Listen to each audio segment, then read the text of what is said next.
Viral sebuah video pendaratan helikopter yang bikin geger warga di daerah Lumajang, Jawa Timur.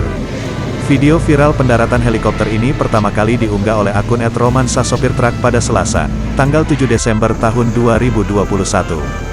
Dalam video singkat tersebut, tampak sebuah helikopter berwarna hitam berupaya mendarat di sebuah lapangan yang berada di dekat jalan raya.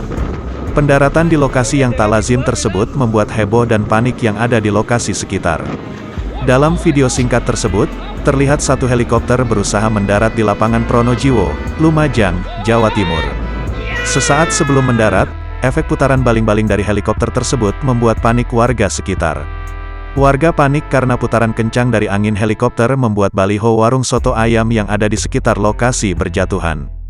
Tak cukup dengan itu, kuatnya putaran angin bahkan membuat motor yang berada di sekitar tempat tersebut jatuh. Kejadian yang sama kembali terjadi ketika helikopter tersebut hendak meninggalkan lokasi lapangan tersebut.